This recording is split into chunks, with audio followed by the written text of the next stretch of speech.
This video is sponsored by Card Kingdom. You can visit their store by using my referral link in the description below.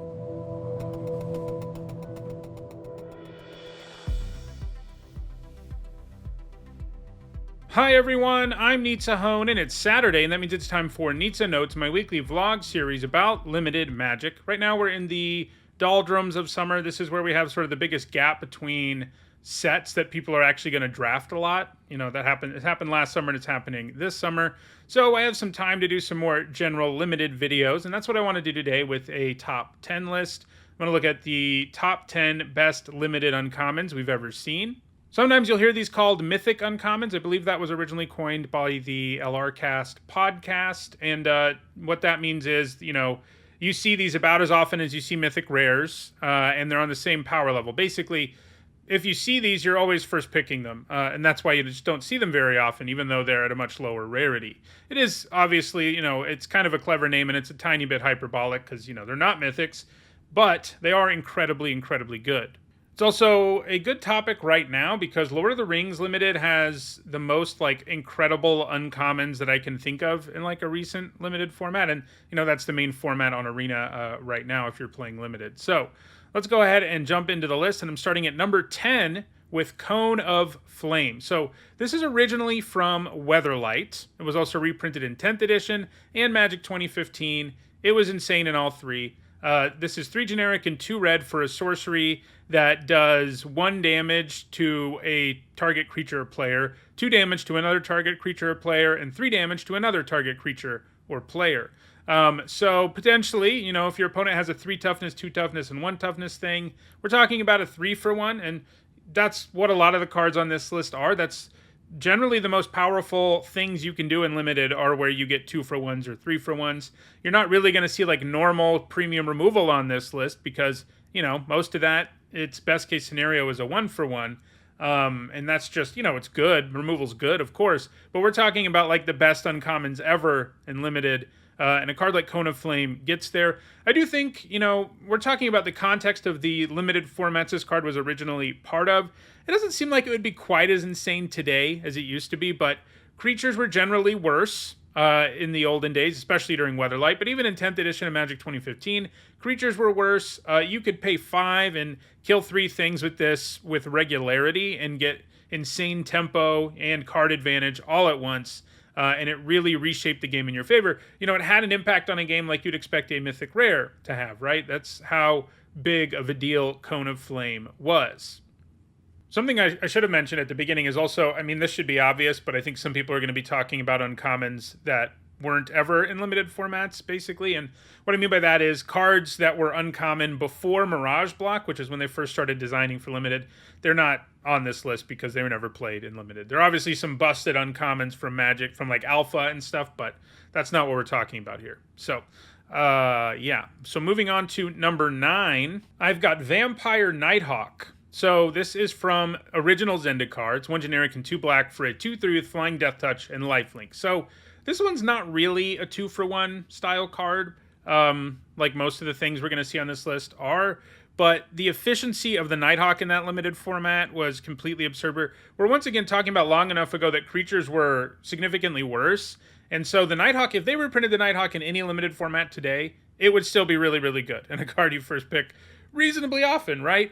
Back then, it was an even larger gap between, you know, what it is and what all the other cards in the set were. And so what makes it so great is that the combination of Flying, Lifelink, and Death Touch make it so that it is relevant at all board states. If you're ahead and your opponent doesn't have something that can block this successfully, it's going to quickly put the game out of reach. I mean, one of the great things about Lifelink in any format, but in limited, you know, it seems to be augmented even more because people run out of gas more easily, is that you drastically increase the amount of difference between your life total and your opponent's. So the Nighthawk, every time it hits your opponent, you have a difference of 4 life that occurs. And that's a big deal. And that's only if it hits them once. If you're behind, it can trade for anything while gaining you 2 life. So that's pretty great. So no matter what, it ends up being a real problem. It's hard to block. It's hard to attack through. It's hard to beat. I mean, if you don't have a way to stop the Nighthawk, it will win the game. Even if you eventually kill it, if it's hit you like 3 times, the game's probably already over. And if it's around any longer than that, the game is completely over. So the Nighthawk, again, isn't a card that's going to give you a 2-for-1 or a 3-for-1, but its incredible efficiency, especially for the time when it was printed, made it better than almost all the rares and mythics in the set. And that's, I guess, another thing that should be clear about, the best uncommons and mythic uncommons is they tend to be about as good as the best rares and mythics in a set, and that was definitely true of the Nighthawk. At number 8, I have Temur Sabretooth. This is from Fate Reforged, originally. It's a 4-mana, 4/3, a green one, and you can pay 1 generic and a green and return another creature to its owner's hand that you control. And if you do, it gains indestructible until end of turn. So this thing is a beating. This is another one where maybe it doesn't say, you're always going to get a 2-for-1 or whatever, but it's the kind of thing that if your opponent attacks with it, with any mana up at all, you are done. I mean, you can't block it. Indestructibility is too good. You're going to have some way to interact in response to the ability, and certainly you can have that, but the fact that you have to do that just with this 4-mana 4/3, you really have to play around it perfectly or it's just going to destroy you, and you don't always have what you need to succeed with the Sabretooth. Even if it was just a 4-mana 4/3 that could return a creature to your hand, it would be pretty good, but it's way better than that because of the indestructibility, which you can use to make it dodge removal, in addition to the fact that it's just impossible to block effectively. And if you're behind, your opponent can't attack into it that well either. And then if you throw in the fact that you can rebuy into the battlefield abilities, bounce a creature to your hand that's been removed by an aura, returning something to your hand can end up being upside. And in the times where not only do you make your creature indestructible, but also you get some other huge advantage, that's when the Sabretooth feels truly absurd. But you don't even need to be doing that for this to take over games in a way that most uncommons just can't. Then at number 7, I've actually got a Lord of the Rings uncommon. I think it's that good, and that is Fear Fire Foes. I should note Nazgul is also a really insane uncommon. In the end, I came out with wanting to put Fear Fire Foes on this list a little more than Nazgul, but Nazgul's definitely in the top 25. There's 2 Lord of the Rings uncommons that I think would make a top 25 of this, which tells you how good the uncommons in the set are. But Fear Fire Foes, it's X and a red. It's a sorcery, deals X damage to something, and then 1 damage to all the other things that your opponent has, all their other creatures. And, this feels like Cone of Flame a lot of the time, except in most ways it's better because it can deal with much larger threats while still picking off 2 other things. It feels better than Cone of Flame in your typical situation, both if you're looking at the 2 cards in a vacuum and within its own limited format. There are just so many X1s, so many 1/1 tokens. It's pretty difficult to ever cast Fear Fire Foes and not kill 2 things, and that's really good. And there are times where you just destroy your opponent's entire board, especially if you went to combat first, although usually removing whatever it is you want to remove first is better. But even then, if you've already damaged all their stuff and you attack into it, it also makes your attacks all better. It is a beating, anytime it gets cast, and it's very, very difficult to beat. And yeah, I mean, I think in terms of its win rate, it's 6th in the set behind only rares and mythics. So that tells you something. It's definitely sort of a textbook signpost uncommon. At number 6, I have Loxodon Warhammer, which was at uncommon in its first printing back in Mirrodin. So 3 generic mana to cast. It's an equipment. This was the first set to ever have equipment, by the way, fun fact. And it has an equip cost of 3, and it gives something +3/+0, trample, and lifelink. So yeah, so this is colorless for one thing. that matters. That helps, the card's stock certainly. In terms of, you can pick this and you're always going to play it in every single deck. But it was also just a huge beating. Where again, far enough back in time that creatures were significantly worse, but it doesn't matter how bad they are when you're giving them +3/+0 and lifelink and trample, and you can just keep moving this around. Attacking with anything that gets that boost is usually going to result in your opponent taking serious damage and you gaining a bunch of life. And that's just how it's going to be. Even if they trade with whatever you attacked with, even if, there's just very few scenarios where the Warhammer just being equipped once doesn't have a big impact on the game, and it just keeps getting equipped over and over and over again. It was particularly hilarious if you put it on something like Spike Shot Goblin that was in the set, which could do damage equal to its power to things. So that was fun. There's a lot of really good equipment in original Mirrodin. It was sort of like when they debuted vehicles, and almost all of them were good and limited. That's kind of what it was like in Mirrodin. They just ended up being really powerful, especially for limited. And the Warhammer, every time it's been printed since this point, has been moved up to rare because it really warped the limited format. Like, this card would still be great today.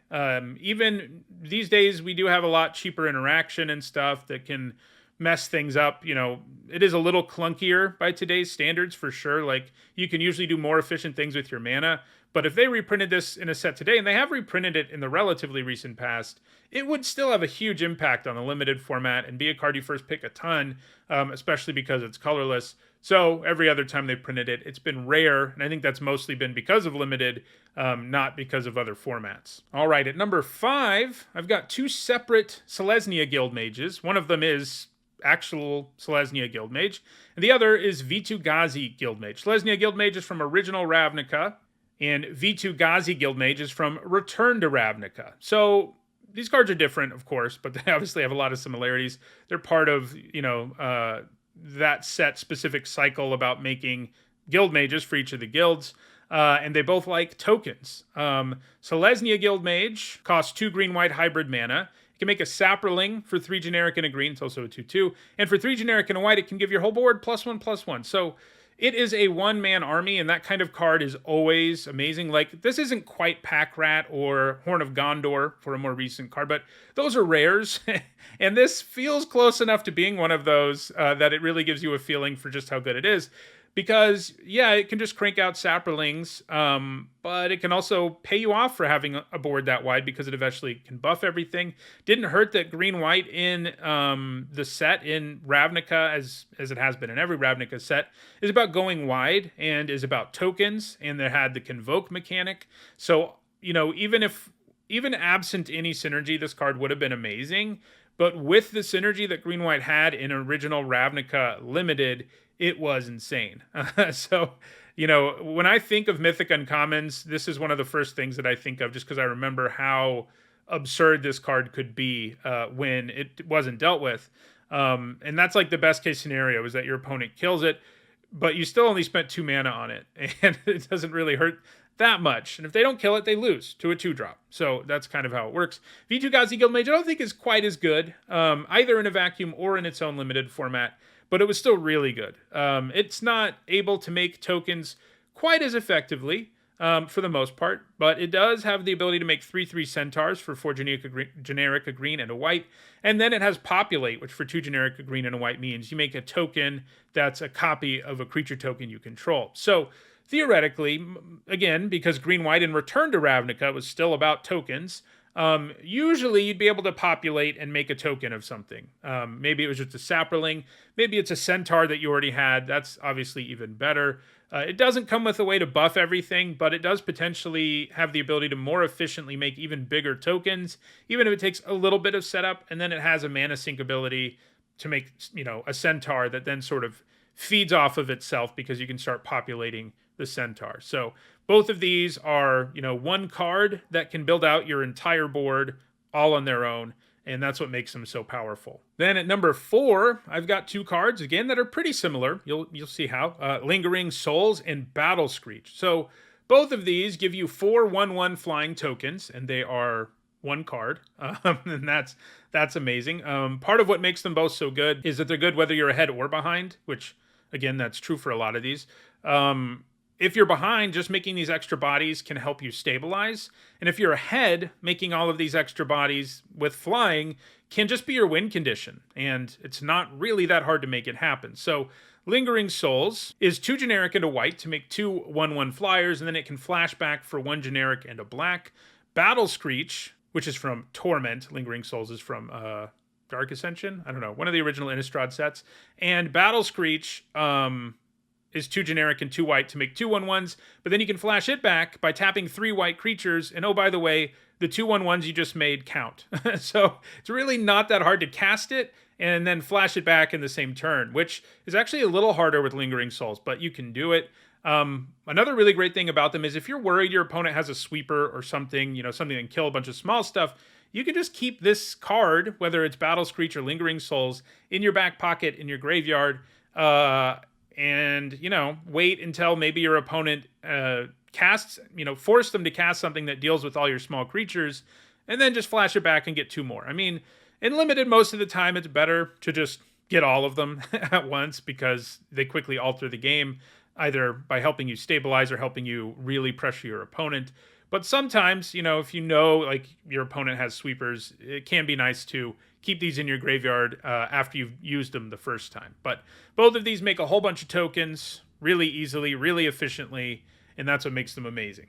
Next up, I've got Elite Scale Guard from Fate Reforged, which for 4 generic and a white is a 2/3. When it enters the battlefield, you bolster 2, which means you choose a creature with the least toughness among creatures you control and put 2 +1/+1 counters on it. Whenever a creature you control with a +1/+1 counter on it attacks, tap target creature defending player controls. So at worst, this is a 5-mana 4/5 that taps things when it attacks.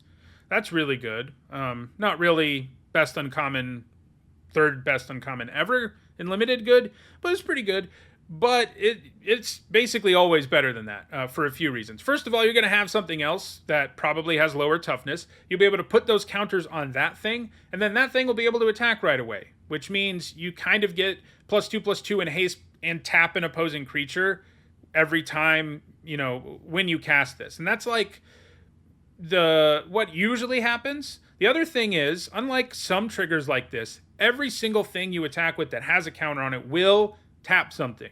So it counts every single one of those creatures, and white, especially green-white, happen to be about +1/+1 counters in Fate Reforged. So you often just had a board that suddenly you could attack with everything and tap all of your opponent's blockers, and usually they were just dead. Over the course of a couple of turns, the Scale Guard is a huge problem. One of the great things about it that always makes Limited cards great is even if your opponent kills it, like, immediately, you still get 2 counters. So they're never really going to come out ahead against you. Like, it just doesn't work out that way. And if they don't kill it, they're probably going to lose. And that's what makes this such a good uncommon. All right, at number 2, I've got 3 cards. They're very similar. They are Shriekmaw from Lorwyn, Ravenous Chupacabra from Ixalan, and Flametongue Kavu from Planeshift. All 3 of them are creatures that kill something when they enter the battlefield. They do it in different ways. Shriekmaw, you know, has Evoke, so you can actually just sort of cast it as terror. It can't kill black things or artifacts. Chupacabra can kill anything, but it's not as good of a creature as Shriekmaw, both because Shriekmaw has the flexibility of Evoke and it's a 3/2 with Fear. And I think that's what makes it the best of these 3, is that it is a much more concerning presence on the board, even after it kills something, than the other 2. But the other 2 are really good too. You know, Chupacabra doesn't have anything going on other than being a 2/2 that kills something, but that's amazing. And Flametongue Kavu does 4 to something. The one bummer about Flametongue Kavu to always remember, if you ever play with it, is the way it's worded. If it's the only creature in play, it kills itself. So keep that in mind if you ever play with it. But all 3 of them add a body to the board. In the case of Shriekmaw, a really good body. In the case of Flametongue Kavu, a solid one. And in the case of the Chupacabra, not that exciting of one. But they all add something to the board while subtracting from the opponent's side of the board. The kind of thing that just doesn't happen at lower rarities, usually. Like, we see rare and mythic creatures that enter and kill something all the time. I mean, at least 1 or 2 every set, right? But we don't see them at these lower rarities, and that's because they are so swingy. They have such a huge impact on the game, and all 3 of these, when they were cast, did exactly that. It's also notable, like, all 3 of these translated really well to Constructed. They were all amazing in Constructed. Flametongue Kavu, probably the best of the 3 in Constructed. It was like the format-defining card of Standard when it was in Standard, so that tells you something. So, yeah, those 3 are really great. Kill something, add to the board, always going to be really good. And then at number 1, I have what is probably still one of the most busted cards in any format that we've ever seen, and that's Skull Clamp. I was just talking earlier about Loxodon on Warhammer, about how, that card was from the original set with equipment in it. Well, Skull Clamp is from the next set in Mirrodin Block, that being Dark Steel, and it is one of the biggest mistakes they've ever made in terms of design. There are a lot of really busted cards that don't necessarily translate over to being completely busted everywhere, but this is one of them. So 1 generic mana, equip creature gets +1/-1. Big deal, right? Equips for 1. But when the equipped creature dies, you draw 2.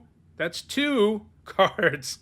You know, the story behind the design of this card is fascinating. I've talked about it in, and I think I did a top 10 on, worded something like last minute changes that broke cards or something. Skull Clamp's on there, Jace the Mind Sculptor's on there. I'll try to put an iCard for that here. But so there is a long story involving how they changed this, and basically what it amounts to is somebody changed it really late in design because it was horrible the way it was originally designed, and nobody really took the time to play test it, and it just basically went through the door in a form that a bunch of people didn't realize that's what it was going to be.